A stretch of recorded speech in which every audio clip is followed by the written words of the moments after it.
عابد حسین محمد حسین، محسن علی، حسن علی، سجاد علی، رجب علی کیراوالا، رجب علی غلام حسین سایانی، زہرا بانو بنت قاسم علی، حبیب علی، فدا حسین آزاد، لیلا by, Haji by, Fida Hussain Ghulam Hussain, Sagra Bai Lata Dev ji, Sakina Bai Ghulam Hussain, Sabira فدا حسین، بلاول حسین علی رضا، برکت علی شیر علی، روشن علی نذیری، فضا بانو شابان علی، گلبانو بنت کریم کھمجی، مناس علی لاکھانی، فضا بائی بندے علی، رجب علی سومجی اور ان کے رشتہ دار، شمیم خادم حسین اور ان کے رشتہ دار، حبیب شیر علی اور ان کے رشتہ دار، شیرین بنت حسین علی مرچنٹ اور ان کے رشتہ دار، حیدر علی ترابی اور زوجہ، محمد حسین، امیر علی زویر، عبد الحسین کانانی، سگرا بائی بنت حاجی بائی، امیر علی زبیر اور ان کے رشتہ دار، شیربانو زوجہ عبد الحسین، فاطمہ بائی حاجی بائی اور ان کے رشتہ دار، زہرا بنت حسن علی والجی، جاوید وزیر علی دال والا، دوست محمد لاکھانی، فیروزہ بنت بچو بھائی، عابدہ بنت دوست محمد، رمضان علی کھیتانی، رضا حسین بادامی، فضا بانو جیون، زبیر بھائی اور ان کے پٹیل فیملی، یوسف علی جمانی، خیر النساء جمانی اور ان کے رشتہ دار، پارپیا دتو اور بندے علی فیملی کے رشتہ دار، عابدہ بنت عبد الحسین دیوجانی اور ساجو فیملی کے تمام رشتہ دار مرحومین، تمام مراجع کرام مرحومین، تمام علماء عظام مرحومین، تمام شہدائے ملت اور جن کا کوئی فاتحہ پڑھنے والا نہیں رہا اور مولانا صاحب کے مرحومین، ہم آپ سب کے مرحومین کے لیے سورہ فاتحہ۔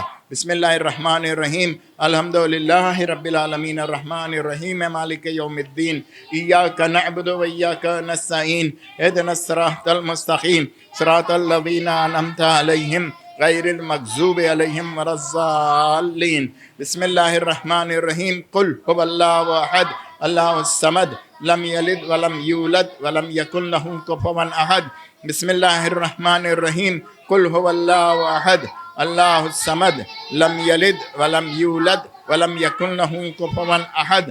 بسم اللہ الرحمن الرحیم، قل هو اللہ احد اللہ الصمد لم یلد ولم یولد ولم یکن لہ کفوا احد۔